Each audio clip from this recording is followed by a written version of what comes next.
Detalye sa hiwalayan ni Lea Salonga at asawa niya na si Robert Chen. It's not a secret. We've been separated for a while, and now he's happy, and I'm happy that he's happy. Yan ang naging kasagutan ng Broadway star at award-winning performer na si Lea Salonga matapos siyang kamustahin tungkol sa relasyon nila ng asawang si Robert Chen. Ipinagpapalagay nga ni Lea na alam na rin at may ideya na ang publiko tungkol sa estado ng pagsasama nila ng mister.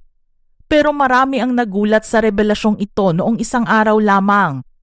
Isa rin kasi sila sa mga mag-asawang tinitingala dahil kahit naging sikat at nagkaroon ng malaking pangalan si Lea sa larangan ng theater acting, nagkasundo at nagkapalagayan sila ng loob ni Rob.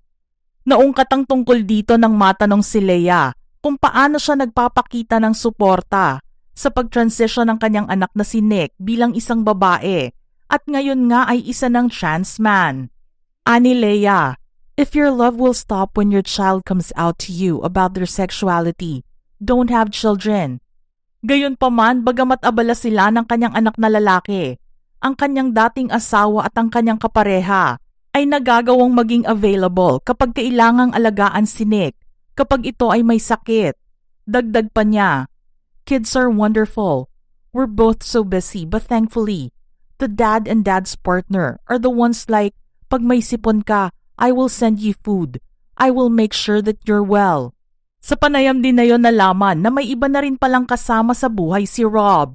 Sinabi man niya ang tungkol dito. Pinili naman ni Lea na wag nang ihayag ang ibang detalye tungkol sa dahilan ng pagtatapos ng kanilang relasyon. Ngunit matatandaan na may ilang taon na ang lumilipas nang mapag-usapan din ang tungkol sa hiwalayan di umano ni Lea at Rob. Pero ayon kay Lea nang unang lumabas ang intriga, everything that came out in any of those articles is easy to disprove. I know my husband's whereabouts all the time, so those chismes are not true at all. Nalagay din kasi sa blind item ang relasyon ng dalawa at sinasabing nagkakaroon na nga ng problema ang kanilang pagsasama. Taong 2008 nang malagay ang pangalan nila sa mga pahayagan at naakusahan pa nga si Rob na mayroong ibang babae. Pero sinabi lang ni Lea na, I am happily married and we're very much together. I don't know where all that is coming from, but we're fine. If it were true, I think it would come out from our lips first. Kasi wala naman akong hiya if that was the case. God forbid if ever that happened to me. Hindi ko naman itatago. I wouldn't brag about it, but I wouldn't hide it. Idinaan na lang ito ni Lea sa tawa dahil hindi naman daw gusto ng mister niya ang makita in public. Robert is not somebody na nakikilala kaagad in public. Gusto niya yung he's able to go around without being recognized. That's my job, to be a public face. Inamin din niya na matapos silang ikasal ay nagdesisyon silang tumira sa Pilipinas. Kaya alam niyang hindi ganoon kakilala sa publiko si Rob. What's funny pa nga is that maraming hindi nakakaalam na dito na pala kami nakatira. We actually moved here in 2005 and he had a wonderful opportunity to work for a wonderful company. So how would they even think na asawa ko yung nakikita nila? Eh he's not even recognized that well in public. Subalit hindi pa pala natapos ang tungkol sa chismis na ito at napag-usapan muli noong 2011.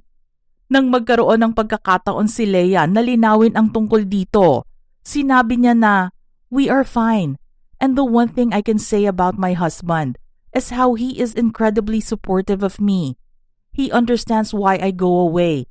Kasi kahit nandito kami sa Pilipinas, di kami nagkikita dahil marami akong trabahong natatanggap. Kasi blessings din yun eh. Naiintindihan din niya. Nagkakilala silang dalawa ni Rob habang ginagawa ni Lea ang play na Flower Drum Song. Dumating siya sa opening night dahil dancer ang pinsan niyang si Christina Sonaga sa nasabing palabas. At doon na nagsimula ang lahat para sa kanilang dalawa. Sa kabutihang palad mahilig ding manood ng theater play si Rob. At nakikita na niya si Lea sa maraming musicals, plays at concerts. Alam din ni Lea noon na ikakasal siya at magkakaroon ng anak balang araw. Sabi pa nga niya, two kites can't get married because somebody needs to fly them. Kailangan niya ng isang taong grounded, para panatilihin siyang konektado sa lahat ng bagay at sa pinagmulan niya. Iyon ang naging papel at tulong ni Rob sa kanyang buhay. Hindi niya rin kasi alam ang lawak ng career na mayroon si Leia nang magkita sila at hindi siya kakumpetensya ni Leia sa buhay. Nagsimula ang kanilang relasyon ni Leia noong 2001 at nagkaroon ng unang date noong November 2002. Matapos ang halos 2 taon na-engage ang dalawa at ikinasal noong January 2004 sa Cathedral of Our Lady of the Angels sa Los Angeles. Isang managing director ng isang entertainment software company si Rob. Siya ay Chinese-Japanese businessman na nagtayo ng negosyo sa Singapore at kalaunan ay sa Pilipinas noong early 2000s matapos ang kanilang kasal. Taong 2006 ay isinilang ni Leia ang nag-iisa nilang anak.